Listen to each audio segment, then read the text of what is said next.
This is Dr. Stewart from Timonian Foot and Ankle Center, and I'd like to spend some time reviewing peroneal tendinitis.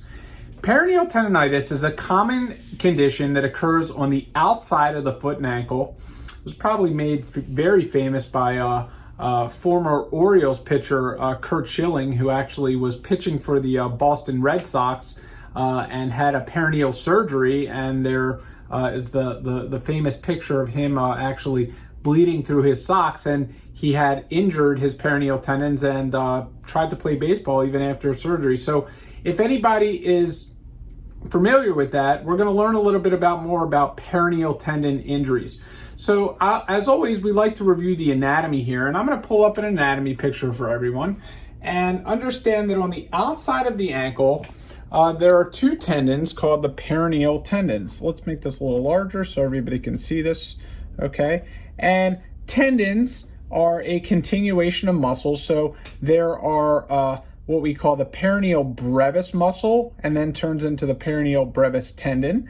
And that tendon comes down and it inserts into the base of the fifth metatarsal.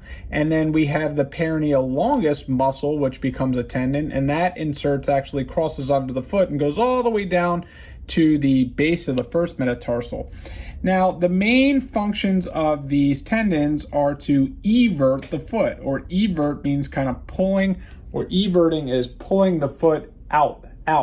So that is the motion of pronation or flattening the foot.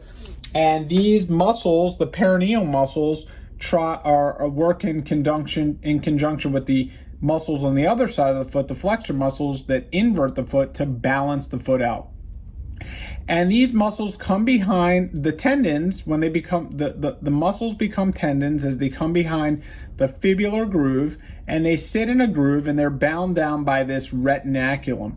So peroneal tendinitis is a condition where the tendon becomes inflamed or gets little micro tearing, and just think of rubber bands getting stretched and pulled, and tendons run inside of a tendon sheath like a straw inside of a wrapper. So if you look at a straw and the wrapper, the analogy here is that the straw is the tendon, this is the tendon, and the wrapper is the sheath, and the straw just glides, and there's fluid in here. And a lot of times, when we do surgery and we see these injuries, we'll actually see fluid coming out of the tendon. And there's, you think of these like bands. Tendons, just like the plantar fascia and just like the posterior tibial tendon and Achilles tendon, they're bands, and they can snap and they can stretch.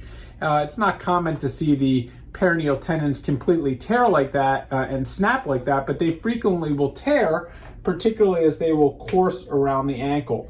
So peroneal tendon injuries are frequently associated with ankle sprains. As people roll the ankle to the outside, that puts a lot of strain on the peroneal tendons.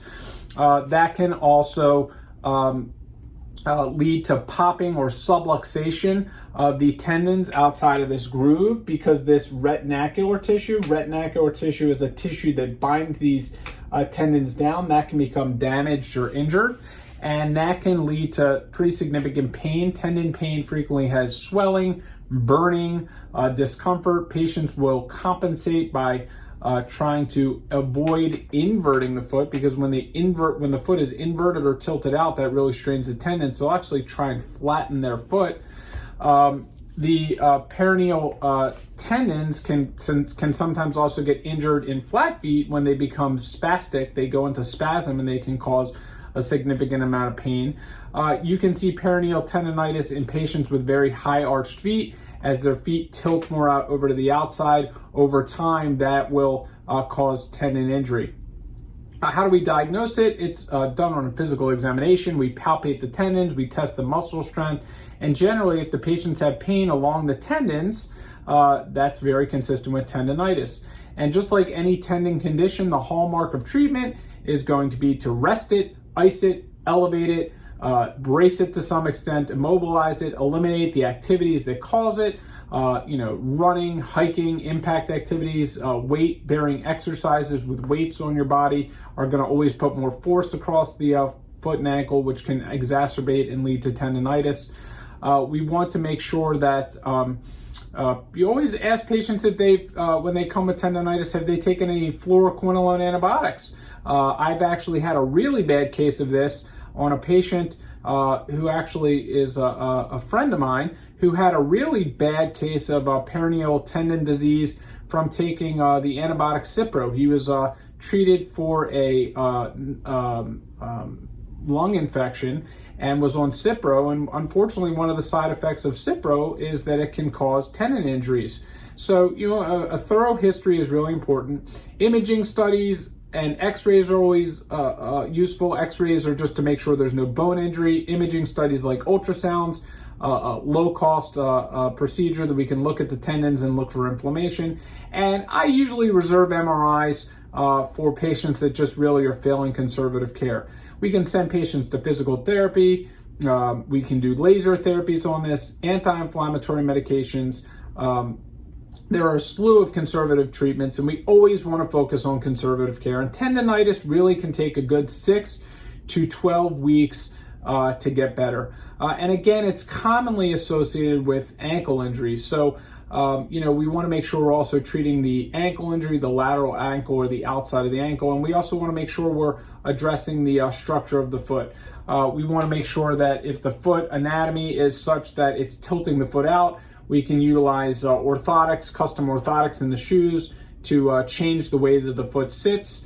And again, we use that in conjunction with supportive shoe gear and avoiding barefoot walking. Again, barefoot walking is just a great way to promote injury. And certainly it's not practical for people to always be in shoes, closed shoes at all times. They just don't like it. But at minimum, wearing a nice supportive sandal and avoiding the barefoot activity. If patients fail conservative treatment for peroneal tendonitis, they could require surgery. A surgery for this, I'm not going to show surgical pictures, but this is actually a patient that I operated on for peroneal tendonitis, and you can see just in the picture where the scar is, we make a surgical incision right along these tendons here, and we open it up. And generally speaking, we do there are a few different things that we do in the operation. It just is all dictated upon the degree of injury. If these tendons are subluxating or popping out over the bone, we will take a little burr and we'll make this fibula bone deeper so that these tendons poke underneath and they're not popping out, and then we'll sew them back down. If the tendons simply have some fluid or inflammation, we will drain that. If the tendons have severe disease or thickening, we will either debride, which means remove the diseased tendon, or sometimes we'll actually sew these tendons together. We'll do a procedure called a tenodesis, which allows the tendons to work in harmony. So if you have a disease of one tendon, keep in mind that the peroneal tendons actually work in harmony with each other, and you can utilize the strength of the other tendon to try to regain or maintain the strength of the peroneal tendons. The peroneal tendons can become injured in patients with drop foot. In patients with drop foot, where there's usually damage to the L5 nerve, the peroneal tendons don't function well because the muscle is innervated by that L5 nerve root, and patients can get a drop foot because the muscles in the front and the muscles on the side are not working effectively, and as a result, the foot will now be overpowered by the muscles on the inside of the foot, and the foot will invert more, and that can lead to further peroneal tendon injury. So again, peroneal tendons run on the outside of the ankle. If you have soreness on the outside of the ankle, you can always consider peroneal tendonitis as a possible injury, and a thorough physical exam and history would really help determine that. And we'd always be happy to help you with that. So please, if you're having any problems with your peroneal tendons, you'd like to learn more about peroneal tendonitis, simply fill a request out on this page or give the office a call, and we'd be happy to help you. Thank you very much.